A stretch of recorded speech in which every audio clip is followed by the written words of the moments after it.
And welcome to another week of Upon Further Review. I'm Josh Aubrey. We'll be hearing from Frank Sulkowski from WJCL in Savannah in just a moment to talk a little bit about our area high school football matchups and the Georgia Southern Eagles. Speaking of the Eagles, they'll be renewing an old rivalry with the UMass Minutemen. Of course, the two teams met for a national championship in '98.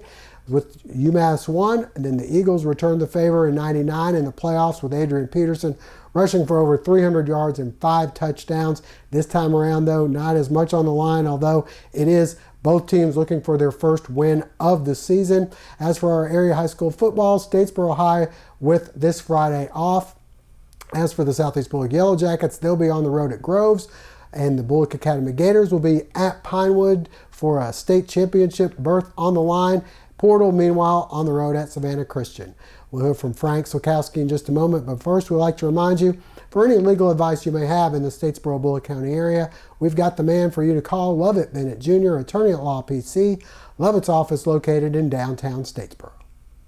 And join me now, the big guy from WJCL Television in Savannah, Frank Sulkowski. And Frank getting ready to head up to Massachusetts to see the Eagles take on the UMass Minutemen. It's been a while since the Eagles and UMass battled, and Frank, it's kind of ironic in a way. Georgia Southern and UMass were battling for national championships and in the playoffs of FCS, and now they're battling for each team looking for their first win of the season. Both of them made the jump to FBS. Of course, UMass a little bit before Georgia Southern. They've struggled mightily. They've talked about moving back to FCS, actually.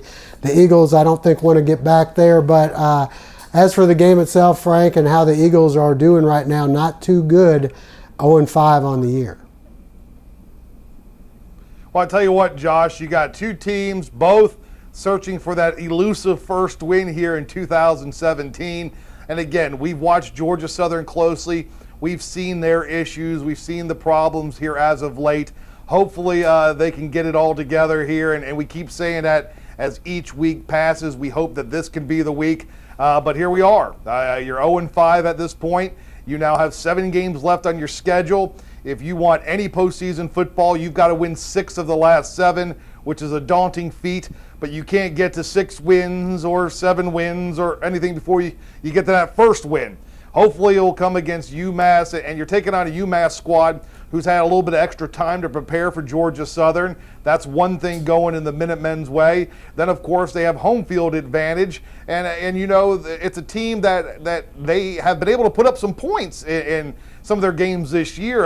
It doesn't show in the win column, but we do know that their quarterback can put up big numbers. I know they have one of those tight ends who is being looked at as possibly an NFL-type guy. So Georgia Southern, this is not a cakewalk. This is no guarantee that win number 1 is going to come up in Amherst. But after talking to the players and hearing some things around Georgia Southern, the players are still looking and hunting and hungry for that first win. So it's not like they've packed up shop and are calling it a season and moving on. And again, there are things to play for, and hopefully they can get it right when they go up to UMass this weekend. But it's another tough road game. You hate saying it's tough when you're taking on a winless team, but anytime you hit the road and you're still searching for that first win, it's tough. Well, Frank, a lot of the new people maybe don't remember the history between Georgia Southern and UMass. Of course, you were there. You saw Georgia Southern in the '98 national championship game to UMass losing, and then the next year, little revenge as Adrian Peterson rushed for over 300 yards and 5 touchdowns. I believe it was the quarterfinal matchup here in Statesboro. So a little bit of history in it. As I said, kind of odd that the two teams that were used to battling for championships are now battling for each team trying to get their first win. Well, Josh, and then you also look at it this way. Georgia Southern had that immediate success moving from the FCS up to the FBS. 2014, they go out. Georgia Southern wins the Sun Belt Conference title, sees a lot of success, and everybody's like, whoa, Georgia Southern fast on the scene. While UMass, since they've moved up, they've seen their fair share of struggles. So here's something. You don't want Georgia Southern to get caught looking in the mirror, because this could happen to Georgia Southern, being one of those teams that is constantly battling for a win anywhere they can get it, and UMass, struggling here as of late.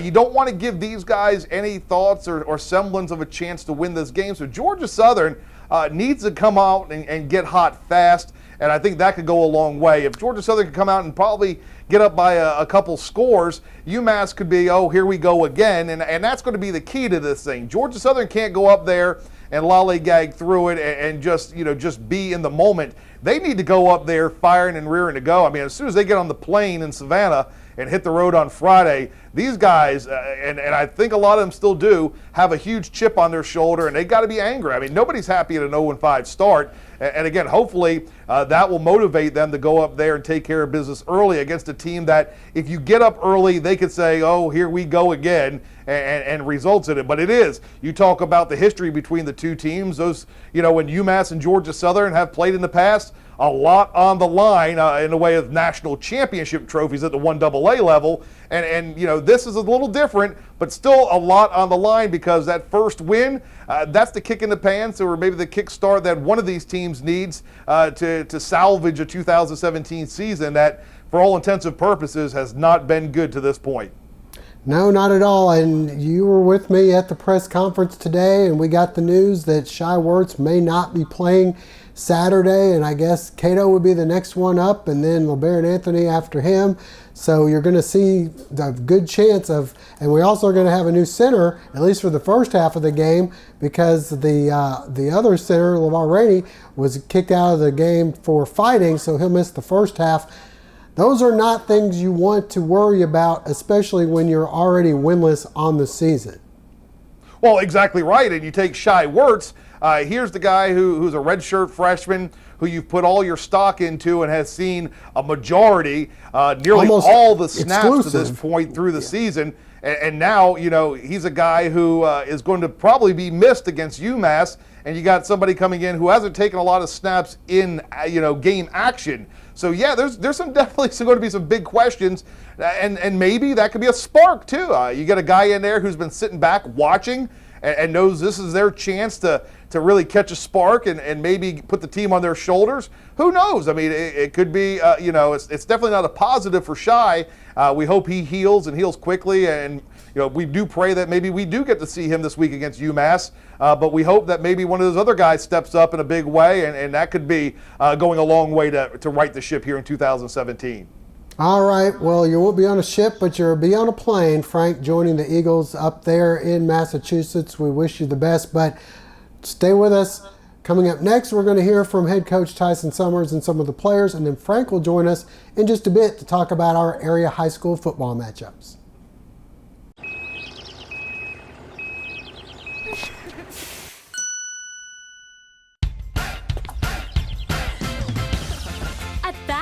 No credit refused isn't just an offer, it's a way of business and has been for over 100 years. No banks, no ridiculous credit requirements, just local Badcock store owners who treat you right and give you credit when others won't. It's never been easier to express your style and love your home.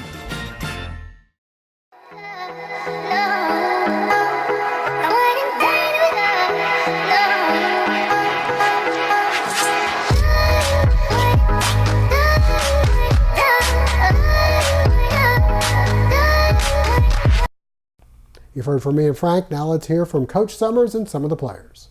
Definitely frustrating. I feel like the guys came out with a lot of energy, great effort, both sides of the ball, offensive, defense, and even in the special teams, man. I feel like we came out, we dominated, and we fell short, and just now we just got to take it and just continue to be positive and just continue to grind. Like it doesn't stop. Just got to stay positive, man. I mean, it's obviously a tough time. It's a bad start for right now, but it's just to stay positive, man. I mean, you can't let this 0-5 define us. You just gotta stay positive and take every day slowly. And it is very tough dealing with distraction and fans, the media, people on campus.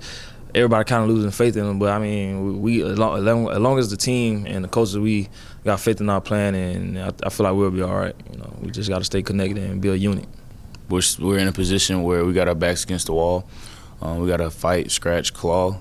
Everybody's ready to go back to work, as far as I know. How hard is it to focus when you're hearing all this other stuff on the outside? Oh, we try our hardest not to listen to the outside noise. Of course, it's everywhere you go. This is Statesboro. You're gonna hear it, but we're all we got and we all we need. So that's the mentality that we take to practice every day. It's what we take to the field, and we just keep everything within the brotherhood, and we just go back to work. It's really up to us older guys to keep the morale of the team up and keep everything fast-paced, make sure we go out to practice with great energy. It all starts with us. Shy Wirtz, Shy's been our quarterback all year. Shy, had a situation where he took a hit late in the game the other night, and a bunch of people will be asking. Shy does have an injury. We do feel like he'll be, in a position to be where hopefully by the end of the week we'll be able to make a decision on him.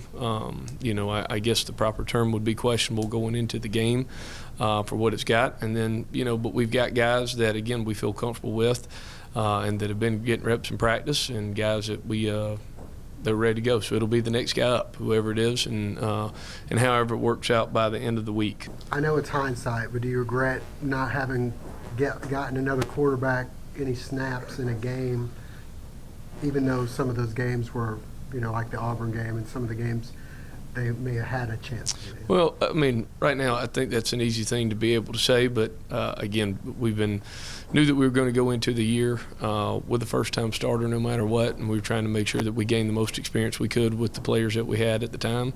I do think that, again, we've got guys. LeBaron's played in games. He hasn't played this year. He's played in games last year for us before. And obviously Cato's got an opportunity to play in the Indiana game and has played at the junior college level. So we've got guys that have some game experience, and we'll go into this thing if they wind up playing. Again, Shy right now is a guy that's questionable for us. Hopefully we'll be able to get him back and get him going. But those guys are ready, and we'll be comfortable with him or whoever's going to line up for us, in the gun this weekend. Whenever you're put in situations that are hard, when you're put in situations that are difficult, is how you're going to respond to them. And again, to this point in time, I think that our players have done a good job of being able to respond in the right way. And so as we continue to move forward, we have the same expectations. Same way we have the same expectations of being able to go out and win on Saturday versus UMass. I think I'm a lot more hands-on than I used to be. I would say that I'm probably less hands-on necessarily with every detail of the scheme every week. I do think that. I think that there were a lot of things early on that I probably micromanaged way too much. Do I want to have an input and say in what we do in recruiting? Darn right I do, because it's as important as it gets for us.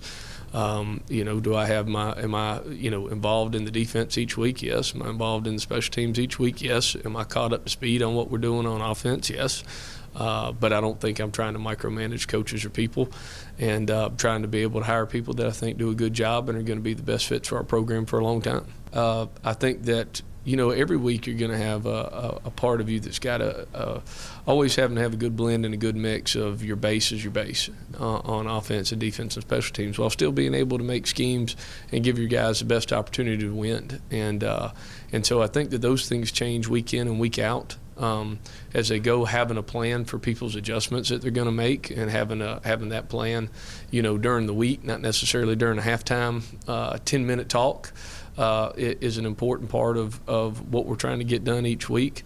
I think certainly trying to be smart about where we're at from a health standpoint is a big part of this week as well. That's not any different than other weeks as we move forward, but you kind of said it a second ago. You talked about effort, and you talked about fundamentals, and you talked about being able to stay within your base.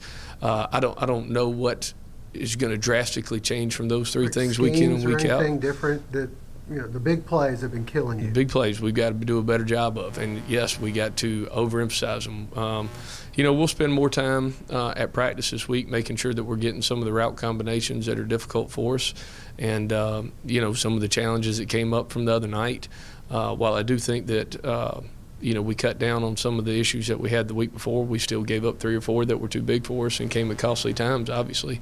Some of those challenges are, having 2 key parts of your back 7 in pass coverage that are gone by the end of the first quarter. But from a change in practice, yeah, we'll have to spend more time each week in what we're doing versus that, and we're going to have to spend more time when we go against our offensive skelly so that we can get some good reps versus, our ones and twos, not necessarily always going against our scouts. Stay with us. Up next, we'll preview our area high school football matchups. Family Internal Medicine Associates of Statesboro, providing primary care for Statesboro area patients since 1998, providing complete physicals, complete sports physicals, Medicare wellness exams, full diabetes treatment, and education from lifestyle changes to oral medications to insulin pump therapy. In-house dermatology, in-house circulation tests and ultrasounds, in-house lab. And introducing our new nurse practitioner, Melissa Beasley, as we now accommodate same-day or next-day appointments to serve your needs. Family Internal Medicine Associates of Statesboro, where we care. To stay ahead, a parent has to really be on the go and stop for school, stop for sports, stop for an intervention. But you don't have to stop for banking. To stay ahead with mobile online banking, bank ahead with Queensboro National Bank and Trust. See Jeremy Reagan and the staff at Queensboro National Bank and Trust, South Main Street in Statesboro. All right, now it's time to get into our area high school football matchups. Frank Sulkowski from WJCL joins us once again. And Frank, the Statesboro Blue Devils not playing this week, coming off another tough loss, that one to Ware County. Still have two left. They have South Effingham and Wayne County after their bye week this week. But as for the Southeast Bullock Yellow Jackets, they went a lot closer to getting at least not only a playoff berth, but a home playoff berth as they knocked off Savannah High. You were there. An exciting victory for the Yellow Jackets, who have Groves this week. Your thoughts on where the Jackets are right now? Jackets are in a very good place as they come down the stretch. And there are no guarantees when you're talking football, but this is as close as it comes for Southeast Bullock. Groves, a struggling program. Southeast Bullock coming off that high against Savannah High. There's no way that there's a letdown against Groves. I just think that rushing attack for Southeast Bullock is too strong. And I tell you what, I think this is the type game where you see some of the younger guys getting playing time as well, and everybody walks away feeling good for those guys from Brooklyn, no doubt. All right, yeah, after that, then they get Beach. It's a little bit of a step up, and then Windsor Forest would be a little step up from there, but that game is at home, and hopefully that will be for the number 2 seed in the region. All right, well, moving on, the Bullock Academy Gators, they look like they were in the driver's seat in their region, and they had Frederica coming up, and even if they lost to that, which they did by a touchdown, they had Trinity Christian. It looked like if they won that, they get to host a state playoff game. Now they have their backs to the wall as they have Pinewood. They're not cross town, but from nearby Belleville, the biggest rival probably they have in the state of Georgia coming up. And if they lose that game, they will not be playing in the state tournament at all. Pinewood would be instead. So a big game coming up for the Gators. Definitely. And you look at Pinewood and you look at Bullock Academy, and they're almost mirror images of each other. They have these huge wins that you think are going to be the turning point to even bigger things. And then they follow it up with a struggle here and there. And I've seen that. I saw it, from Pinewood, who got, roughed up by Memorial Day here in Savannah a couple weeks ago. And it's one of those things where this is very similar. And the winner of this game between Bullock Academy and Pinewood Christian is going to be who makes the least mistakes. Each team going to do what they do. You're not going to see anything that we haven't seen yet this season. It's going to be who can play the cleanest game. That's who's going to get the win. So hopefully the Gators have a clean game in them, can limit their turnovers. Defense can come up with a couple big stops and maybe a turnover or two, and that could go to a long way for Bullock Academy to pick up a win and improve their seeding into the postseason. The final game there, final area team, is Portal. They struggled on the road at Calvary. Probably going to have their hands full again with Savannah Christian coming up this week. I know they're 3-3 on the season, but a couple wins against Trutland and McIntosh, teams that already have beaten Portal this year. Well, I can tell you what, Savannah Christian's one of those teams where they're not the usual power that we've seen in the past, state championship winning caliber. Savannah Christian coming off a loss last week in the fourth quarter. Savannah Country Day comes from behind to knock them off. Of course, Savannah Country Day a couple weeks back took care of Portal pretty handily as well. So again, this is going to be a Savannah Christian rushing attack. They're going to come right at you. They're going to be very physical. And again, it just may be a game that Portal's a little outmatched when you start taking on the private schools here in Savannah. But again, this is a very talented team in Savannah Christian, and Portal has got to play their best game of the season if they want to even hang within a touchdown with Savannah Christian. All right. Well, appreciate that update there, Frank. And again, don't forget to tune in and watch Frank on WJCL News at 6 and 11. And then we got the Frenzy there on Friday night beginning a little bit after 11. All right. Well, thank you, Frank, for joining us. And coming up next, we'll be hearing from our area high school football coaches. The Medical Center Pharmacy on Grenade Street is proud to be your Health Mart pharmacy in Statesboro. The Medical Center Pharmacy, locally owned and serving this community for 50 years, is open 364 days a year. The pharmacists at Medical Center know there's nothing more important than your family's well-being. That's why they take the time to know their customers, explain their medications, and answer any questions. The Medical Center Pharmacy, your Health Mart pharmacy. Health Mart, caring for you and about you. Lee Hill and Johnston Insurers. We've been Statesboro's insurance people since 1963. That's a lot of memories.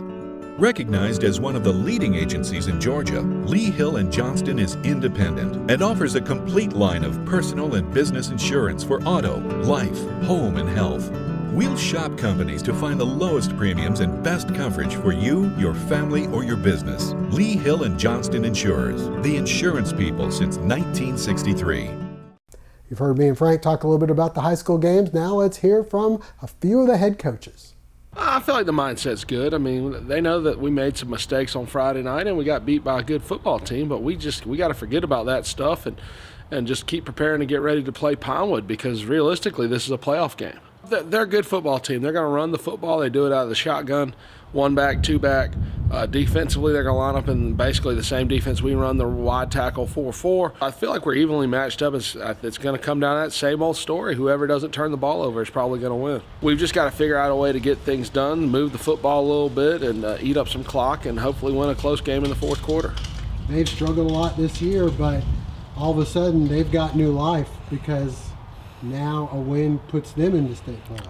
Yeah. You know, if we had won last week, then it would have eliminated them. But now, like I said, this is basically a playoff game. The winner gets to keep playing, and we just tell our kids, listen, you're playing these 48 minutes to be allowed to play another 48 minutes, and that's our goal. Our seniors don't want this to be their last game, and they really want to beat Pinewood. Our whole purpose and our theme all year long is just compete, and the competition begins within ourselves, one person, and then within the team. And so we, just like I alluded to, there were a boatload of things that we've got to improve on that's very evident coming out of the Savannah game. We know that we've got a lot of things that we can work on to get better. Number two is, in the light of that, regardless of who we play, it's a game in which it's the most important one that we're playing, regardless of what the opponent's record is.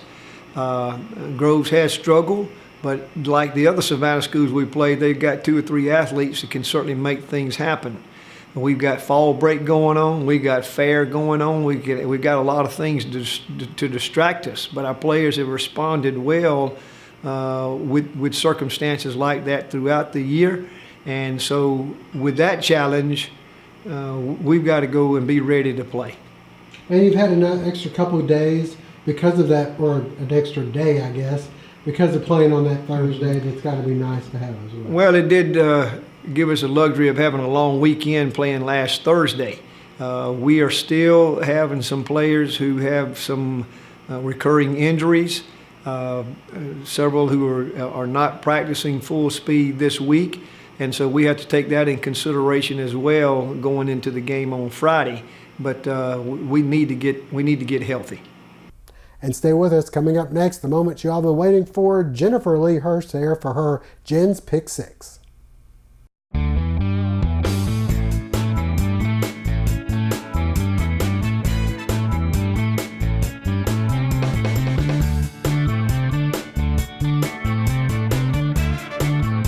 Hey, Miss Thompson, everything's fine. It's going to be no problem. I'll have you done in a few minutes. My name is Paisley Nordhoff, part owner of Complete Car Care, and I want you to come see me.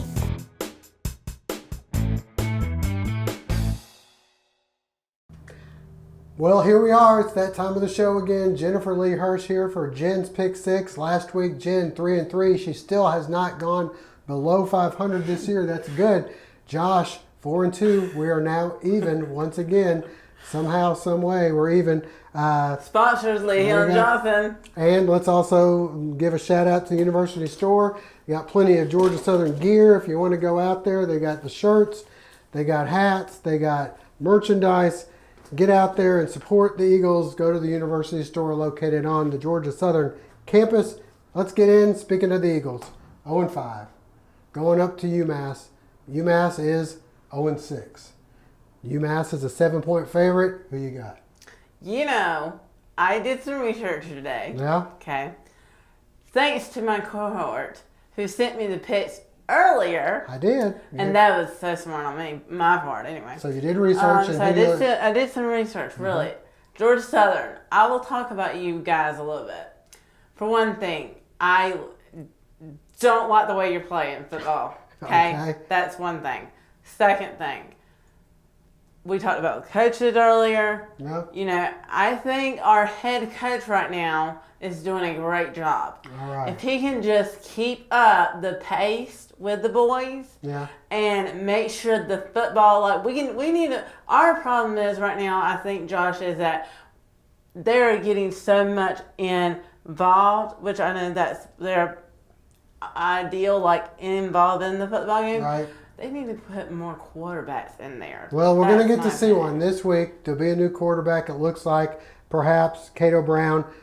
Who you like in the game? I like in the game Georgia Southern. All right. I'm taking UMass, but I think because Georgia Southern's banged up, it might be a tough one here on the road. All right. We got Troy giving Georgia State 9 points. Who you like in this one? Why is this on the sheet? Because they're in the Sun Belt. Two teams we're going to play. So who you like? You have to understand this. Everybody's asking me, what do you think? What do you think's going to do? That's the whole point of the show. You got to give us a pick. Well, my pick is I'm picking. Well, see, for the past 2 weeks, I've been screwed over. Oh, you haven't. I've been up and down. Okay. Okay. But Troy. Troy. I'm picking Troy. All right. I got Troy as well. I think they're going to rebound from a couple of losses here and win big. Army. Jeff Munkin went crazy. They won this game last week. Army's 6-point favorites over Temple. Who you like? You know, I was able to get that game in up in where I was. Right. And so I watched that game. And I want to congratulate him because he is so my best friend, and he sent something to our family when my dad passed away. So, Jeff Munkin, you got it, buddy, and I'm going to root for Army this week. All right, next up, Auburn, 14 points given to Arkansas. Who you like? Well, I'm picking Auburn this week. All right, Auburn it is. I think I'm going to go with you to rebound. Florida State giving 7 to Louisville. Who you like in this one? Florida State. Florida State, I'm going to go with Louisville. I think they find a way. And finally, New England Patriots against the Falcons, rematch of last year's Super Bowl. Jennifer, who you like in this one? Who you like? Go ahead, say it. Okay, so you got I did some research. Okay, we gotta say this though, Josh, because a lot of my fans are like, why can't you get more in? Well, I'm trying. Who you like? But New England. Yeah. Last week, don't they have Tom Brady on there? They do. Yeah, Tom Brady. You did some research. But I did some research, and Tom Brady is on there. But I'm sorry, Tom Brady, but I'm going with Atlanta Falcons this week. You know what? I'm going with the Patriots. Falcons probably don't lose 2 in a row, but we'll see. All right, that's our picks for this week. We thank you for joining us for Lee Hill and Johnson, the University Store, and all of our sponsors. We'll see you next week.